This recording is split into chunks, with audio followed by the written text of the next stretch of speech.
Bem-vindos ao nosso podcast. Eu sou o Felipe. Eu sou o Paulo. E esse é o podcast Nem Toda Letra Mata. Hoje nós vamos conversar com Marcelo Cabral sobre ciência, religião e Gênesis. Eu queria pedir para você que está nos ouvindo no YouTube para deixar o seu like, o seu comentário, se possível se inscrever no canal e lembrar que a gente está em outras plataformas também, como o Spotify e o Anchor. Então, hoje nós estamos aqui com o Marcelo Cabral. Marcelo, pode se apresentar? Pessoal, bom, eu sou o Marcelo, sou casado com a Fernanda, atualmente moro na cidade de São Paulo. Em termos de trajetória, eu sou formado em Economia e Filosofia pela Unicamp, fiz um mestrado em Estudos Teológicos lá no Calvin Seminary, em Michigan, nos Estados Unidos, e atualmente faço doutorado em Filosofia. Eu trabalho como diretor de ensino e editorial na ABC2, Associação Brasileira de Cristãos na Ciência. E é isso aí também para bater esse papo legal com vocês sobre fé, ciência e Gênesis. E não é a novela Gênesis, é Gênesis mesmo. Puxa, que bom, porque eu nem tenho TV aberta aqui em casa. Então nem sei o que tá rolando na Record. Precisava estar sabendo, né? É um erro meu de teologia pública, mas tudo bem. Para começar, a gente tem duas perguntas que podem ser parecidas, mas elas têm uma pequena diferença, que é a diferença entre a palavra fé e religião. A primeira pergunta é: fé e ciência são inimigas? Não são inimigas, né? Agora, claro, isso aqui poderia quase tomar o podcast inteiro. A gente sempre tem que se perguntar o que estamos querendo dizer com fé e o que estamos querendo dizer com ciência. Mas de modo assim, bem direto, para iniciar, normalmente fé, a gente está dizendo das inclinações religiosas das pessoas. Nesse sentido mais de senso comum, de ter fé em Deus, algo do tipo. E ciência, sem muito academiquez por trás, a gente está se referindo a essa série de práticas de investigação do mundo natural, tal quais estudadas nas universidades, como química, física, biologia, né? Então, nesse sentido, não. A gente pode dizer que não existe um conflito fundamental entre fé e ciência. Foi importante você falar isso da definição da palavra, porque o Paulo apontou para mim um pouco antes da gente começar um fato que a palavra ciência mudou através do tempo. Exatamente. E religião também. Se a gente for na metafísica de Aristóteles, por exemplo, a metafísica para ele era considerada ciência. Tomás de Aquino, a teologia é ciência. Então é importante fazer essa distinção, que ciência hoje parece estar mais ligada com investigações empíricas, alguma coisa nesse sentido, alguma coisa que pode ser verificada através dos sentidos ou comprovada de alguma maneira empírica. E para a segunda pergunta, que eu disse que tinha uma palavra que parecia muito com fé, que é religião, a segunda pergunta é se ciência e religião são inimigas. Então, a resposta rápida é não são inimigas. Mas, de novo, um termo como religião, ele é usado de tantos modos, né, que a gente precisa destrinchar um pouco o que essa palavra significa nesse nosso discurso. Só pensar o seguinte, às vezes eu encontro cristãos mesmo falando assim, eu não sigo nenhuma religião, eu sigo Jesus. Outros dizendo assim, não, a minha religião é o cristianismo. Bom, e aí, quem está certo? Talvez eles estejam usando o termo religião de modo diferente. É por isso que um usa de um modo negativo e outro positivo.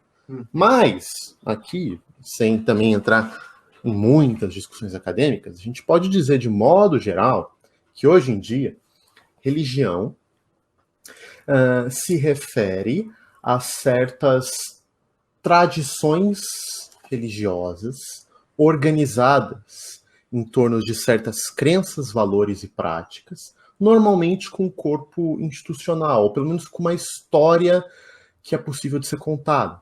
E aí a gente tem as grandes religiões abraâmicas, como o cristianismo, o judaísmo, o islamismo, outras religiões, se a gente pode assim chamar, né, como o budismo e o espiritismo, e por aí vai. Agora, preste atenção, é também um fenômeno moderno nomear essas diferentes tradições por esse label, por esse nome religião. Até o século XVII, pelo menos, as pessoas não consideravam cristianismo, judaísmo, islamismo, budismo como religiões concorrentes ou distintas. O termo religião não era usado assim. Né? Então a gente tem que ter noção que isso é uma construção moderna, que tem um certo valor analítico, que ajuda a gente a comparar esses sistemas de práticas, pensamentos e valores, mas é limitado. É limitado porque existem diferenças fundamentais na forma de conceber essas práticas e tradições. Mas, dito tudo isso, a gente pode dizer que, fundamentalmente, não. Ciência e religião não estão em conflito. Embora, de novo, tem um artigo muito importante escrito em 2002, se eu não me engano, pelo David Livingstone, que é um dos nomes importantes aí nas últimas 3 décadas sobre a interação histórica de ciência e religião. E o artigo dele chama, assim, né? Whose Science, Ritual Religion, que é uma paródia com o livro do Alistair MacIntyre, que chama Whose Rationality with Tradition, que é o seguinte, ele fala, qual ciência? Religião de quem? Porque quando você fala assim, existe conflito entre ciência e religião, bom, de novo, existem tantas práticas diversas que a gente dá o nome de religião, e também, ao longo da história, existem tantos tipos diferentes de práticas que a gente chama ciência, que a gente tem que olhar para casos diversos. Né? Difícil você pegar genericamente ciência e religião. Cada uma das práticas religiosas, das tradições científicas, ou das tradições religiosas e práticas científicas, tem uma história de interação complexa, que você pode, sim, encontrar alguns casos de conflito. Isso existe na história, existe hoje. Mas o grande erro é achar que o conflito é fundamental ou essencial. Não, porque a gente olhando também para a história, a gente vai ver muitos casos de diálogo, de suporte mútuo, e como que vários impulsos religiosos foram fundamentais para o desenvolvimento da ciência moderna. Perfeito. Eu acho essa observação interessante também, porque quando essa pergunta é feita, é importante distinguir entre religião tomado de modo geral, né? E aí todas as religiões particulares vão ter alguma coisa em comum que as classificam justamente como religiões ou religião, mas, não obstante, elas têm suas alegações de verdade particulares, né? Individuais de cada uma, e que são contraditórias umas com as outras, né? Cristianismo e islamismo, trindade, e no islamismo Deus é absolutamente único. Então, a gente deve não, tomado genericamente, não existe conflito, mas pode ser que uma determinada religião em particular faça alguma alegação que seja contra o mainstream da ciência. Mas o contrário também é verdade, né? Ou a ciência dá apoio para uma alegação de uma determinada religião em particular, como geralmente é dito nos argumentos cosmológicos, né? Então é legal essa distinção. Isso interessante, só pegando um gancho no que você falou, porque também é só a partir dos séculos 17 e 18 que a religião começa, inclusive o cristianismo, começa a ser entendido primeiramente pelas suas alegações de verdade, ou pelas suas verdades proposicionais. É quase, se alguém pensa assim, hoje, o que é um cristão? Um cristão é alguém que acredita em A, B, C, D e E. A gente define muitas vezes o cristianismo por um conjunto de crenças proposicionais ou alegações de verdade. Mas isso também é um fenômeno moderno. Até os séculos 16 e 17 não era esse o primeiro identificador de um cristão. O cristianismo não era entendido em primeiro lugar como um conjunto de alegações proposicionais. Claro, isso sempre teve presente, veja bem, mas não era o primeiro ponto. Como o Peter Harrison vai dizer, o cristianismo era entendido como um modo de vida, um way of life, né? Um conjunto de práticas, uma expressão de adoração e um conjunto de valores do que significa ser humano.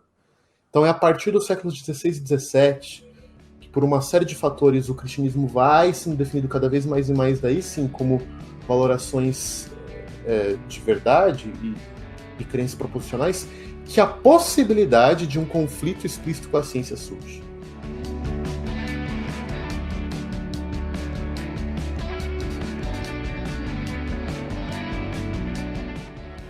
Legal. Eu geralmente vejo quem aponta conflito existente entre ciência e religião geralmente são os ateus.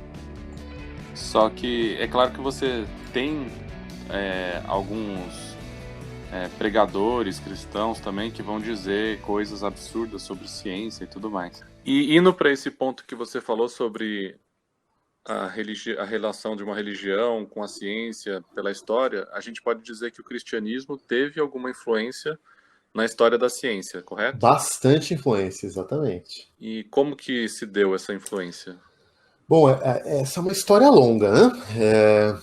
Mas, bom, em termos concretos ou até empíricos, a gente pode lembrar que a ciência moderna, ela surgiu e se cristalizou no Ocidente cristão. Então você pega um historiador da ciência, historiador intelectual dos mais importantes aí para mim dos últimos 20 anos, que é o Stephen Gaukroger, professor emérito da Universidade de Sydney, e, assim, para mim, um dos grandes historiadores das ideias das últimas décadas. E quando ele começa a olhar a história das práticas científicas, ele encontra um fenômeno no mundo antigo, que é o seguinte, que ele chama de, em inglês, boom e burst. Né?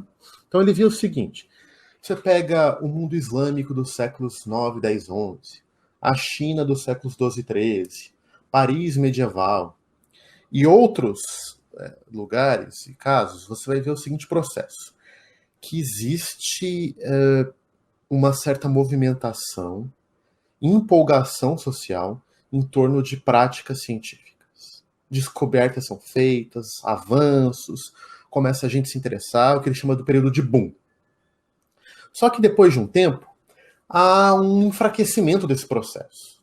Há, não uma morte, mas um enfraquecimento. E essa busca dos valores científicos e das práticas científicas que teve um ápice, tem uma queda. Esse é o processo comum em várias culturas. Esse é o padrão. Mas, ele fala, nos séculos 16, 17 e 18 do Ocidente cristão, algo novo acontece na história da humanidade. Que a emergência de uma cultura científica ela não tem essa queda. Ela começa a ganhar proporção, ganhar status social, ganhar em descobertas, importância, que é um boom sem parar. E daí o que ele fala que há pela primeira vez não só a emergência, mas o estabelecimento de uma cultura científica, onde os valores epistêmicos científicos se tornam dominantes. Por quê? Por que isso não aconteceu na China no século 11 e 12, ou no Islã do século 9 e 10, ou em Paris medieval? Por quê? O que tem diferente? E ele tem 4 volumes gigantescos para dar resposta, né? Mas, veja só que interessante, um dos fatores fundamentais foi a aliança das novas práticas científicas que estavam surgindo lá no contexto do que a gente chama de evolução científica, as novas práticas empíricas, com a teologia natural. Foi uma aliança poderosíssima entre a teologia natural cristã e essas novas práticas científicas que permitiu que essas novas práticas gozassem de um contexto intelectual, institucional, social, que as permitissem florescer. Vale lembrar, né, gente, que as universidades antigas não tinham um departamento de ciência que nem a gente hoje. Não existiam instituições de financiamento, como a gente tem no Brasil, FAPESP, CNPq e fora do Brasil. Uhum. Não tinha, nem a profissão de cientista existia. Não é assim, quando eu crescer eu quero ser cientista. Não existia isso. Então, para que essas práticas pudessem florescer, elas precisavam de um suporte social, institucional e até de valores. E quem emprestou foi o cristianismo. E, de novo, né, claro, isso foi importante na época da Evolução Científica. Isso tem um precedente no mundo medieval, sem dúvidas. O mundo medieval a gente já vê uma série de descobertas sendo feitas, especialmente a partir do século XI, XII. As universidades de Paris e de Oxford começam a fomentar isso. A gente tem a figura do filósofo teólogo natural, que, como cristão, eles entendiam que a exploração e entendimento do mundo natural era parte do treinamento teológico. Então, se você quisesse ser um teólogo na Idade Média, você ia ter que estudar ciência. Por quê? Bom, porque o mundo é a criação de Deus. A criação de Deus tem sinais de Deus. Se eu quiser entender Deus, eu vou ter que entender o mundo natural e entender os sinais que estão dispersos, que Deus colocou ali. Então, era um tipo de treinamento da alma. Então, a gente já vê na Idade Média uma busca para entender, explorar e conhecer aquilo que a gente chama do mundo natural. Mas é a partir da Revolução Científica, nos séculos XVI e XVII, que isso assumiu um caráter mais forte. E, de novo, então, esse empréstimo de valores que o cristianismo concedeu às novas práticas foi fundamental para o estabelecimento da cultura científica no Ocidente. Eu achei muito bonito isso que você falou no final. Da ciência e da teologia. Eu quase chorei aqui. Bonito, né, cara? Bonito. Muito bonito. Já sei até a parte que eu vou fazer o corte do podcast. Legal. Nos dê views, Marcelo. Então, o que você está dizendo é que, a priori, a teologia natural, e, portanto, teologia, ela ajudou e deu um impulso à prática científica empírica, e depois, talvez ali no iluminismo, talvez o filho se rebelou, né? E hoje em dia tentam dizer que ciência e religião são contraditórias. Mas seria mais ou menos isso, né? A priori teve um impulso da religião, e depois, posteriormente, teve uma separação. Sim, exatamente. Então, assim, primeiro, talvez vocês tenham escutado isso na escola, em algum ambiente, que a revolução científica foi um momento de separação da ciência e religião. Mas isso está errado. Foi exatamente o oposto. O Stephen Kroger, que não é, tá bom, um apologista, nada disso, é um historiador da ciência, ele vai dizer a seguinte coisa. O que a gente vê aí no século XVI e XVII é uma aliança ainda mais forte entre as novas ciências e a teologia do que a gente viu no mundo medieval. Então, o que acontece é uma aproximação entre ciência e religião cristã na época aí da Revolução Científica. E teve um projeto de teologia natural que foi muito forte na Inglaterra, que é a Physical Theology, que a gente pode traduzir por um tipo específico de teologia natural, que foi um modo, por assim dizer, que essa relação se deu. E tinha um ganho tanto para as novas ciências quanto para a teologia. Então, para as novas ciências, de novo, elas não gozavam. É difícil a gente entender isso hoje, né? Pô, a ciência pervade tanto o mundo contemporâneo, mas no mundo antigo isso não existia, gente. Por que alguém ia financiar meia dúzia de homens num laboratório mexendo com experimento? Não, isso aí não... Vai construir ponte que a gente precisa, construir um navio para defender, mas ficar fazendo ciência experimental era difícil para as pessoas valorizarem isso. Mas, quando os cristãos falaram que isso era parte de um projeto de teologia, isso é importante. Por quê? Porque isso cultiva virtudes, porque a gente consegue usar esses elementos do mundo natural para mostrar os atributos de Deus, a sua sabedoria, a sua grandeza, a sua beleza. Bom, então essas práticas são importantes. Então veja, a teologia foi fundamental para as novas ciências. Ao mesmo tempo, lembrem aí que século XVI e XVII, várias coisas estão acontecendo. Né? Guerras religiosas na Europa, entre cristãos, entre católicos e protestantes. Disputas com a descoberta dos novos mundos e a extensão de fronteiras, há ainda mais esse acirramento entre a religião cristã e outras expressões religiosas, como islamismo, religiões tribais, etc. Então, o que é preciso dizer? Bom, não adianta eu falar para um cara de outra religião que a Bíblia diz de Deus. Ele não acredita na Bíblia. E mesmo nas guerras entre protestantes e católicos, não adianta eu apontar para a Bíblia, porque os dois acreditam na Bíblia. Eles só interpretam de modo diferentes. Então, o que a gente precisa? A gente precisa de um árbitro supostamente neutro, ao qual eu posso apelar, que aponta para esses atributos do Deus que a gente está defendendo. E onde a gente vai buscar isso? Nas novas ciências empíricas. Então, essa ideia de que olhando para o mundo natural, investigando ele, eu vou encontrar os atributos de Deus.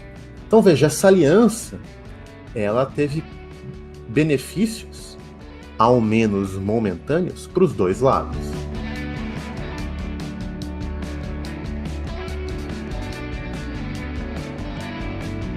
fica cutucado aí pros pressuposicionalistas. Não, é brincadeira, Marcelo, que eu e o Felipe, às vezes a gente dá umas batidas nos pressuposicionalistas aqui por eles ignorarem um pouquinho a revelação geral. Que isso. Mas é brincadeira. Marcelo, você é pressuposicionalista? Cara, depende do que você chama de pressuposicionalista, mas o que eu acho que vocês estão dizendo, não sou. Geralmente aqui no Brasil, a gente encontra bastante pressuposicionalista que é anti-teologia natural e várias coisas desse tipo. Não, então... Quando o Craig veio no Brasil, ele tava...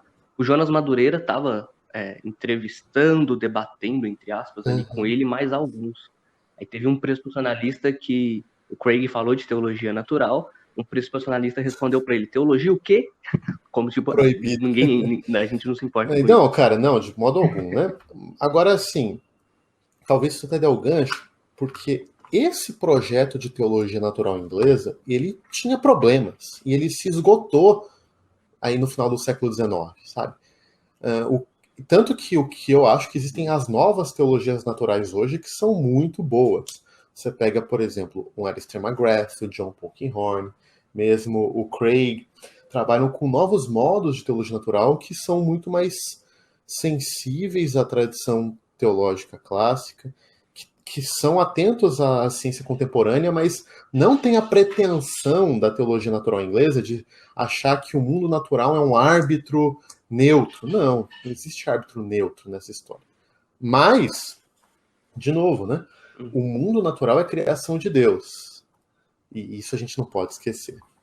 Agora, partindo para um outro tema polêmico, a gente vai entrar em uma das minhas áreas de teologia favoritas, que é o estudo de Gênesis, o livro, não novela.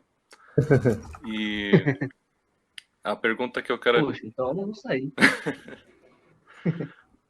A pergunta que eu quero te fazer é: a ciência impõe um desafio à veracidade de Gênesis? Gênesis 1, 2 e 3, especificamente. Cara, aí a gente está entrando num debate bem profundo, né? Porque, de novo, depende muito de como você entende Gênesis ou do propósito de Gênesis, etc, etc. E aí, os cristãos estão bem divididos em diversas posições.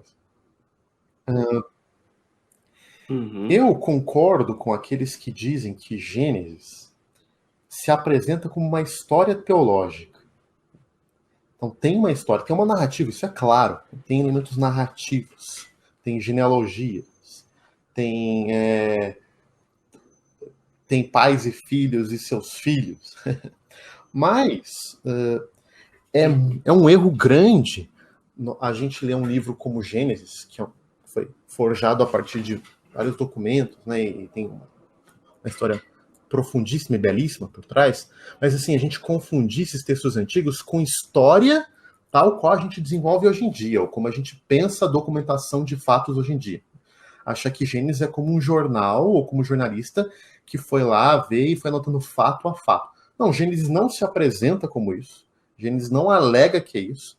Então é um erro achar que lá tem uma descrição de fatos brutos por um jornalista anotando num jornal para ser divulgado no dia seguinte. Não.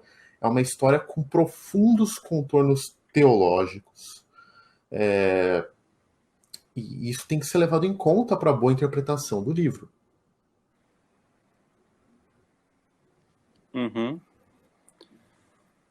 Perfeito. Eu concordo plenamente, né? Até então, estou convencido de que o gênero literário de Gênesis é o que o Craig, o Felipe, eu acho que ele concorda também, né? O Craig chama de histórico figurativo, ou mito histórico, histórico mítico, alguma coisa assim. E parece, de fato, ser uma espécie de... Teve uma história, ocorreu uma história, algo no mundo, né? Algo dado no mundo, na realidade, mas que ele é contado a partir de uma roupagem meio figurativa, Exatamente. meio mitológica, assim. A gente tem, aparentemente, aspectos que puxam para os dois lados, né? Como você disse, Adão e Eva estão conectados, por exemplo, por descendência, a pessoas que são indubitavelmente históricas, a que a Bíblia, o que o próprio livro de Gênesis apresenta como históricas, como Abraão, Isaac, etc. mas ao mesmo tempo a gente tem outros aspectos que parecem mais figurativos no livro de Gênesis, né? Eva significa mãe de todos. Então, você tem coisas puxando para os dois lados, assim, e eu concordo plenamente. A gente não só tem que interpretar um texto de acordo com o gênero literário ao qual ele pertence, mas também a gente tem que julgar o que é erro e acerto de acordo com os padrões literários da época.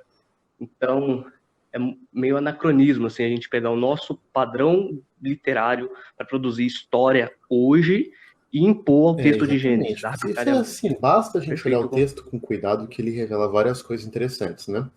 Então a gente tem, de novo, dois seres, um que chama Terra e outro que chama Mãe dos Viventes. Nem mãe, né? Porque não tem mãe lá, mas assim, ser dos viventes. Você tem uma cobra conversando. Você tem filhos de deuses. Você tem uma torre que toca no céu. Então, claro, tem uma narrativa profunda, mas com vários elementos que estão provocando o leitor a entender que tem algo muito mais profundo sendo narrado lá. E com intenções muito, muito mais profundas, convidando o leitor a se engajar com esse texto e ouvir o que Deus quer dizer através desse texto. Então, tem vários padrões literários em Gênesis, por exemplo, os bem conhecidos 10 Toledores, às vezes traduzido para essas são as gerações de... Esse termo, então, ele coloca um certo padrão ao longo de Gênesis, mostrando a interconexão daquelas histórias. E lembrando que o começo de Gênesis serve fundamentalmente para dar o contexto para a história de Abraão e dos seus filhos. Porque o que acontece lá?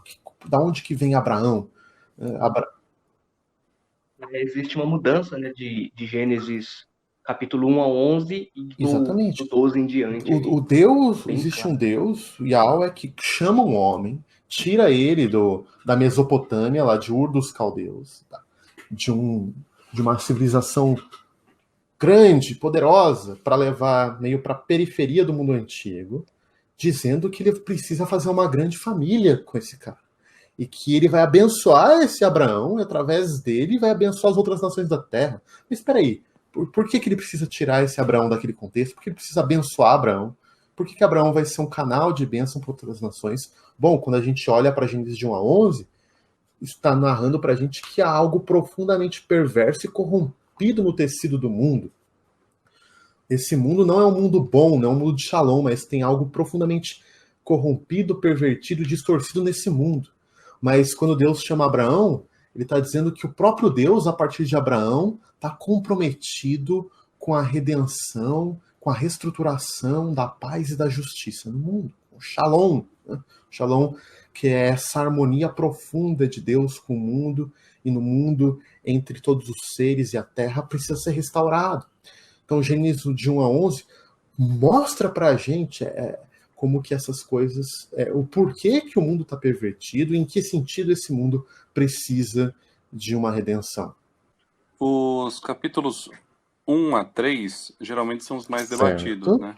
Mas existe essa questão do gênero até o capítulo 11, que o Craig mesmo vai dizer que é um estilo mito histórico. Mas eu queria te perguntar se Gênesis sempre foi lido da forma como as pessoas leem hoje. Se ele sempre foi lido como um relato 100% literal. Porque hoje em dia o povo bate nessa tecla e fala, olha, eu não estou interpretando Gênesis, eu estou apenas lendo. Como se fosse um negócio extremamente simples de se entender. E aí, a minha pergunta para você é essa. Ele sempre foi, na história da igreja ou no judaísmo, sempre foi lido dessa forma literal? Cara, então, a resposta curta é não, mas eu não diria que as pessoas hoje leem Gênesis literal, não. Porque ler Gênesis literalmente significa ler Gênesis a partir das suas próprias categorias literárias. Bom, a gente tem duas coisas, né? Primeiro tem o erro de algumas pessoas dizerem que eu não interpreto, eu leio Gênesis. Bom, toda leitura é uma interpretação. Toda leitura é uma interpretação. Segundo, eu estou supondo que a grande maioria das pessoas lê Gênesis em português aqui. poucos talvez leiam em hebraico. E a gente vale lembrar também que toda tradução é um tipo de interpretação. Cada linguagem cada linguagem possui características, estruturas semânticas, pontes de significado que não são facilmente traduzíveis.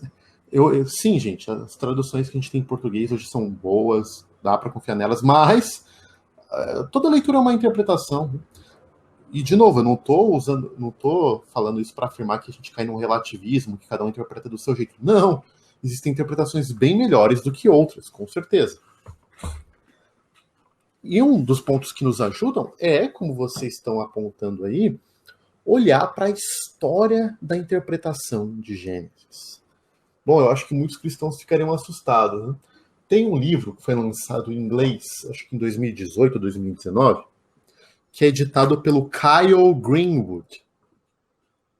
Esse livro chama Since the Beginning, Interpreting Genesis 1 and 2 Through the Ages. Né? Então chama Desde o Começo, interpretando Gênesis 1 e 2 através das eras. Esse livro tem 11 capítulos, cada capítulo escrito por um autor diferente, especialista. E é isso mesmo, né? O livro vai investigando como Gênesis 1 e 2 foi interpretado em cada uma das épocas. Então tem desde assim, como que o próprio resto do Antigo Testamento interpreta Gênesis 1 e 2. Como Gênesis 1 e 2 é interpretado nos outros escritos do judaísmo do Segundo Templo. Como que o Novo Testamento interpreta Gênesis 1 e 2. Como os primeiros rabis interpretam Gênesis 1 e 2. Como que os pais apostólicos, depois como os pais nicenos, como que os cristãos medievais, os cristãos protestantes e por aí vai.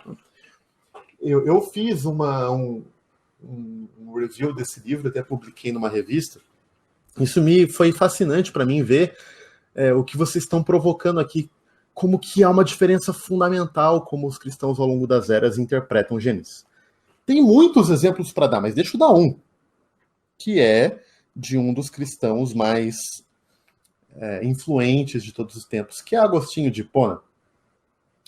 Gente, para Agostinho, o problema não era que Deus criou 7 dias rápido, não, tá? É que ele criou devagar. Esse era o problema. Pelo seguinte, se Deus é todo-poderoso, Deus, para criar, ele pode criar num instante. Não faz sentido Deus criar em 7 dias. Por que Deus foi criar em 7 dias?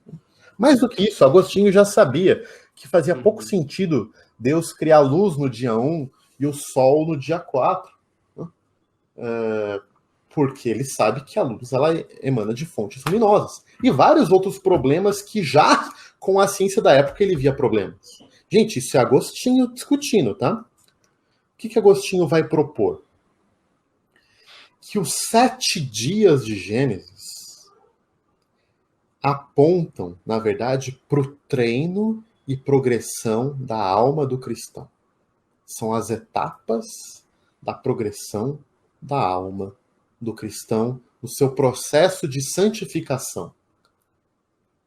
Como assim, Marcelo? Gente, estão vendo que as preocupações dos antigos eram bem diferentes das nossas. Então, para Agostinho, a resposta do enigma dos 7 dias, porque Deus não criou no instante, né, é que Deus ele criou o mundo com uma série de potências, o que ele chamava de rationes seminales, ou razões seminais, tipos de sementes, que nos tempos apropriados, essas potências iriam se desenvolver. Então, imagina aí semente, que está lá no solo e no tempo apropriado se transforma numa árvore. Então, para Agostinho, Deus encheu o mundo dessas potências, que nos momentos apropriados iriam se revelar, iriam se desenvolver. E assim também a alma humana. A alma humana tem uma série de potências que cultivadas, que alimentadas pelo sacramento e nutridas dentro da igreja, iria progredir, assim como os 7 dias de Gênesis. Então, eu quero dizer, então, você acha Agostinho um herege por interpretar Gênesis assim? Difícil, né, falar que o criador, ou pelo menos aquele que sistematizou doutrinas tão caras a nós. E se você for olhando ao longo da tradição cristã, Existem várias outras preocupações importantes em interagir com o texto de Gênesis. O que a gente pode dizer? Eu não estou aqui para defender Agostinho nesse ponto, não, mas só para lembrar que a nossa interpretação com o texto bíblico tem que ser um pouco mais humilde, um pouco mais atenta aos propósitos teológicos do texto. E isso vai criar espaço para que a gente possa continuar como igreja a recuperar e beber nos profundos recursos teológicos da Escritura.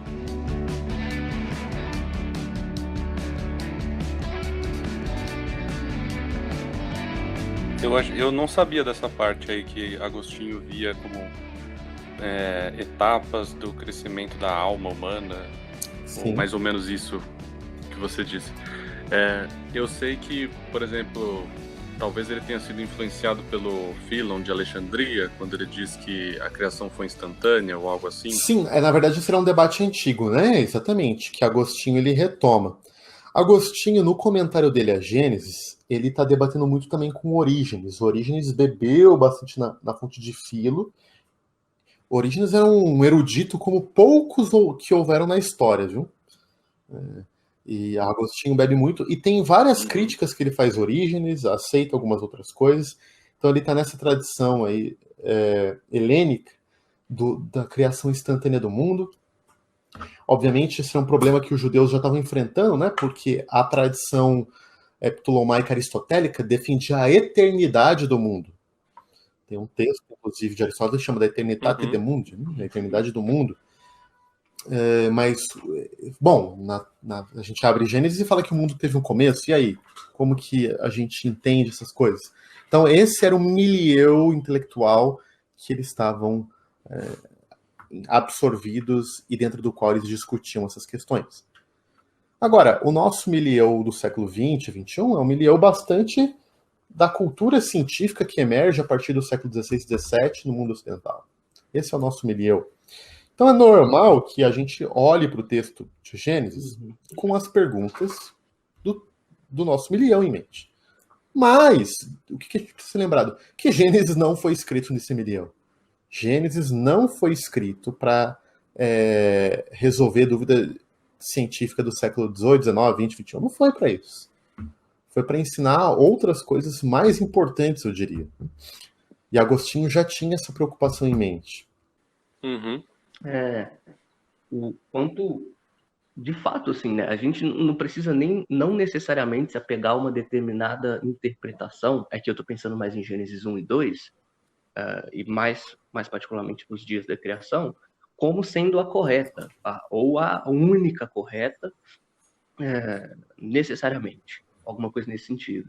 Porque, me parece, assim, eu tenho a minha visão, mas me parece claro que existem várias alternativas interpretativas, as quais são, pelo menos, plausíveis com os dados que nós encontramos em Gênesis 1 e 2, as quais fazem sentido, não são nenhum absurdo de se propor, assim. Então, o meu problema não é com quem interpreta os 7 dias tomado de forma literal, né, como um período de 24 horas literal. O meu problema é com as pessoas que dizem que quem não faz isso é, de alguma forma, não necessariamente herege, mas está muito errado, ou está tocando numa doutrina importante da fé cristã, quando não é. Se o cara crê que ali é um período indeterminado de tempo, um longo período de tempo, ou que houve um gap entre os dias, ou qualquer coisa nesse sentido, mesmo se ele estiver errado, e eu não acredito que pelo menos um desses esteja, porque eu adoto, mas mesmo se ele tiver, não é nada muito fundamental. Agora veja assim. Então, e eu estou dizendo isso porque eu vi alguns teólogos famosos se manifestando aí, como se fosse algo de outro mundo. Não é algo de outro mundo, é algo que está na história da igreja faz um bom tempo. Agora, e não é nenhuma doutrina fundamental. Mesmo quando a gente conversa com os nossos irmãos que defendem que os 7 dias, né, representam 7 dias literais de 24 horas, que representam a descrição científica de como o mundo foi fundado, mesmo entre eles há várias divergências. Algumas vezes públicas, outras vezes não públicas. Mas, por exemplo, há uma dificuldade ou uma diferença em entender, tá bom, o que é a luz do dia 1? E se você conversa com alguns, você vai ver respostas diferentes. Por que a ordem dos dias em Gênesis 2 não é a mesma ordem em Gênesis 1? Ou por que quando mesmo Salmos ou outros textos do Antigo Testamento se referem aos dias, a ordem é diferente? Por quê? Então, isso a gente pode abrir. Por exemplo, as comportas do céu são literais ou não? A visão de um hebreu do século I, que escreveu Gênesis, dos séculos, talvez aí 10 séculos antes de Cristo, mas a visão dos hebreus que compartilhavam quando esses textos foram redigidos era de que a Terra era um disco plano, de que havia uma abóbada cristalina que circundava a Terra, que as estrelas eram pontos fixos nas órbitas celestes, que haviam portas literais no céu que separavam as águas de cima e as águas de baixo. Isso está lá no texto. E é bem provável que mesmo os mais literalistas dos literalistas não acreditem mais nisso. A gente sabe que a Terra é esférica, que as estrelas são corpos de gases gigantescos que se movem, e por aí vai, né? Então a gente tem que tomar um pouco de cuidado com isso. Vale sempre o exemplo do debate dos séculos XV, XVI e XVII entre as visões hélio e geocêntricas. A visão que todo mundo tinha, inclusive a visão que os autores bíblicos tinham, é que a Terra está parada no centro do mundo. E todas as discussões que deram com Copérnico, e principalmente com Galileu, em afirmar que não, que a Terra na verdade gira em torno do Sol. Não, mas a Bíblia diz diferente. Mas, gente, de novo, vale a pena achar que a Bíblia é um relato científico? Não, porque a ciência surgiu a partir do século XVI, XVII, tal qual a gente entende hoje. Isso me lembrou do comentário que acho que Calvino faz aos Salmos, dizendo que a Terra é o centro pelo menos do sistema solar, do universo, baseado num versículo dos Salmos mesmo. Lutero também pensava algo nesse sentido. Puxando desse assunto mesmo, quais você diria que são as principais linhas de interpretação de Gênesis 1 a 3, pelo menos as que são propagadas hoje em dia? Cara, existem tantas linhas de interpretação que é difícil categorizar, né? Mas vamos pensar assim, em relação a Gênesis 1, há pelo menos, sei lá, umas 6, 7 que me vem à mente, tá? Tem uma tentativa de descrever aquilo como um relato científico das origens, ou seja, como uma descrição quase jornalística dos fatos materiais que compuseram a Terra. Há o chamado dia-era, que entende que a ordem dos dias está correta lá em Gênesis 1, mas que o termo hebraico Yom se refere não a dias, mas a longas eras. Tem a visão também do chamado dia gap, que foi muito popular no século XIX, começo do século XX, que a ideia é o seguinte: os dias são dias de 24 horas, mas entre Gênesis 1 e Gênesis 1:2 existe um gap, talvez de bilhões de anos aí, né? Porque diz lá, no princípio Deus criou os céus e a terra. Depois a terra era sem forma e vazia. Então, eles defendem que entre esses dois versos há um gap de bilhões de anos. E daí, entre esses, há discussões para entender o que aconteceu nesse gap aí, mas isso seria outro papo. Alguns defendem que tem vários elementos de Gênesis 1 que ressoam uma pregação, né, de como Deus está no seu trono e, através da sua palavra, como um rei cósmico, tem vários anúncios ou pronúncios de formação e organização. Então, ele está ordenando, pela sua palavra, a ordenação do cosmos. E daí, a ideia não é entender Gênesis 1 como um relato científico, mas como um tipo de pregação. Deus ordenando pela sua palavra, e Deus disse, né? Então Deus está ordenando e o mundo está se constituindo. Mas a intenção do texto não é da constituição material, mas é um relato teológico de um Deus único constituindo todas as coisas e soberano sobre elas e constituindo um mundo bom no qual os seres humanos podiam habitar. Tem também uma outra visão, né, popularizada talvez por John Walton, que defende que Gênesis 1 está muito alinhada à criação de um templo cósmico. Por quê? Porque no mundo antigo, 7 dias, uma semana, era exatamente o tempo necessário para inauguração litúrgico-religiosa de um templo. Se a gente pega lá em 1 Reis 8, a gente vai ver vários termos no hebraico parecidos com Gênesis 1, quando Salomão está inaugurando o templo. Se a gente vai para o final do livro de Êxodo, quando eles estão inaugurando o tabernáculo, também tem um processo de uma semana para inaugurar um templo, inaugurar o tabernáculo. E no 7º dia há o quê? A bênção, a presença de Deus que age, o anúncio de que tudo aquilo é bom. Os templos ou tabernáculos do mundo antigo, eles eram exatamente um microcosmo, um tipo de maquete do cosmos. Então você vê lá as pedras preciosas, os candelabros, as cores das cortinas, era um pequeno cosmo, cheio da presença de Deus. E aquilo deveria ser um sinal para o resto do mundo do que seria a vida divina, o que o mundo deveria ser. Não é à toa que os templos ou tabernáculos muitas vezes tinham de frente para eles um jardim, rios correndo. Era a ideia que a partir do templo havia abundância, que a criação floresceria. Então, segundo John Walton e vários outros autores, Gênesis 1 tem muitos desses temas de um templo cósmico sendo construído para que o Senhor de todo mundo habite e coloque lá a sua imagem, né, que é o homem e a mulher. Assim como os templos tinham a imagem do Deus, Deus está colocando nesse templo cósmico a sua imagem. Agora veja, essas descrições que eu coloquei aqui para vocês não necessariamente são... Você tem que escolher uma só, tá? Como se fossem 5 visões totalmente concorrentes. Não. É possível a gente ter elementos de mais de uma delas. E, gente, eu só anunciei algumas, mas tem várias outras interpretações de Gênesis, tá?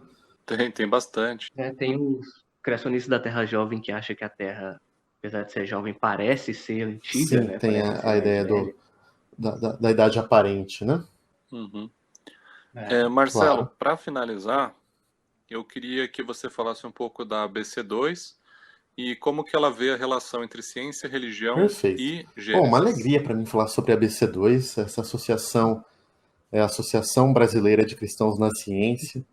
Eu tenho a alegria e o privilégio de estar envolvida com ela, assim, desde a sua gênese, desde o seu início. Ela teve lá os seus primórdios em 2013, 2014, mas foi institucionalizada em 2016, né? Se tornou uma instituição com estatuto, com o seu primeiro grupo de associados, com o CNPJ, etc., na nossa primeira conferência nacional, que foi em 2016.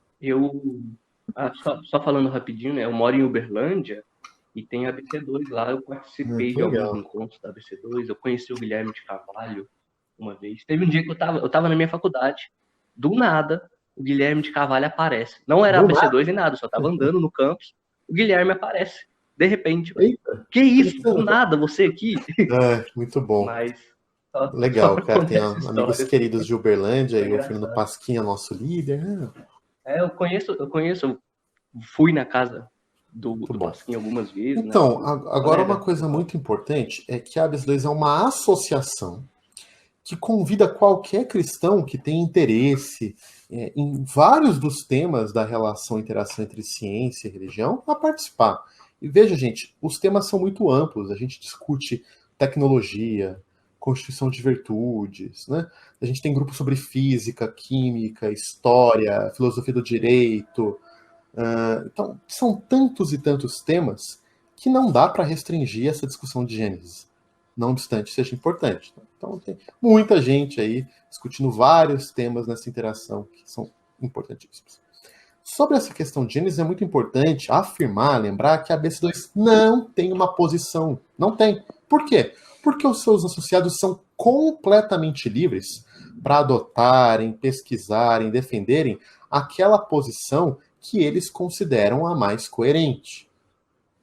Então, a gente, por exemplo, lançou um livro que a gente considera muito importante em 2019, que chama A Origem, 4 visões cristãs sobre criação, evolução e design inteligente.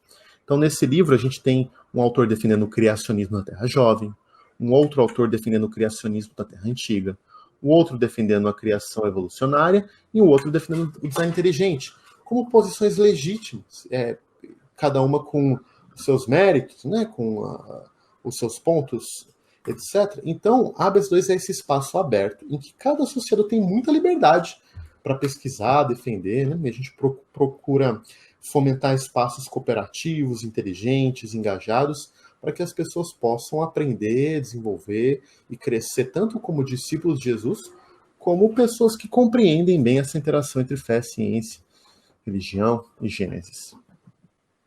Muito bom. Quando eu pensei em começar a visitar a ABC2 lá no Mackenzie, começou a pandemia. Ai, Deus. Que passe logo. Sim. Marcelo, muito obrigado por ter comparecido aqui com a gente. Foi muito esclarecedor e muito bom. Gente, se você quiser falar as palavras finais. Parabéns aí pelo projeto de vocês, por esse podcast. Que Deus abençoe esse empreendimento. Ok, muito obrigado. Paulo, alguma palavra final? Não, nada muito específico, só agradecer o Marcelo também. E foi muito bom, muito esclarecedor mesmo. Os 2 tópicos que a gente debateu mais amplos. Tá bom, gente. Valeu. Muito obrigado, Marcelo. Deus abençoe. E é isso aí. Muito obrigado para quem assistiu. Lembrando de deixar o like, o comentário e se inscrever se tiver gostado. Deixar também sugestões nos comentários de pessoas para convidar ou temas para a gente conversar. E é isso aí. Tchau, tchau e até a próxima.